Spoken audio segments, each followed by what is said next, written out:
I'm Scott Lucas. This is today's EA Worldview on Iran. Tehran is scared about Iraq. Make no mistake about it. The Iranian regime has faced a series of challenges in recent years. In 2009, from its own people after the disputed presidential election. Over the last few years, when its ally Bashar al-Assad has faced overthrow in Syria. But make no mistake about it, it is now facing its greatest fear in the last decade. Tehran is scared to death that Iraq will disintegrate into a fractured state, and that some of those who hold power in that fractured state will become Iran's enemies. Not just your everyday enemies, but mortal enemies. Here's an easy reality check. In the 1980s, Iran fought Iraq for 8 years, a bloody war that killed hundreds of thousands of its people, that set back the Islamic Revolution, that crippled the Iranian economy to such an extent that its effects are still felt today. In the last few years, Iran thought it had gotten past that. It witnessed the bloody 2003 US-led invasion of Iraq. It saw hundreds of thousands of Iraqis died. But at the end of several years of US occupation, as the Americans withdrew, Iran thought it had a relatively stable government in Iraq, one led by Shia, just like Iran is led by Shia, one with a strongman, al-Maliki, in charge. In 2010, Iran even cooperated with the United States to effectively dismiss an Iraqi election and make sure that al-Maliki stayed there.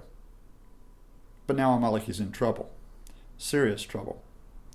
Sunni militias, as well as the Islamic State of Iraq and Sham, are now threatening, if not to take over Iraq, to fracture it.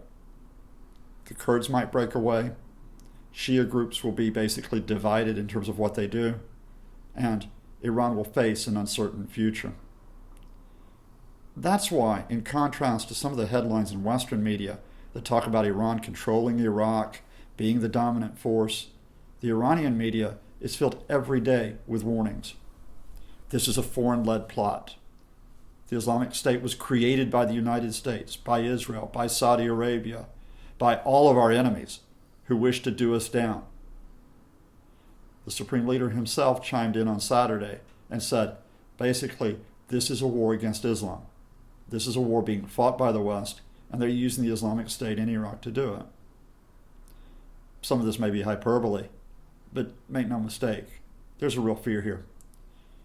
Iran, for all its talk about the Islamic awakening, has feared the movements that have taken place in the Middle East in the last few years.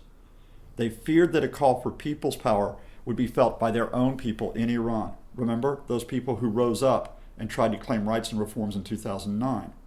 They feared that their allies would be overthrown in places like Syria, or that groups like Hezbollah would be eclipsed in Lebanon.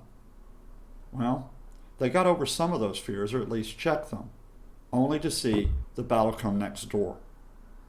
This is a very scared Iran, a very scared Islamic Republic. And at this point, it's not really sure, for all those troops and commanders that it has inside of Iraq, for all those links that it has to Shia groups, it's not really sure what it's going to do next.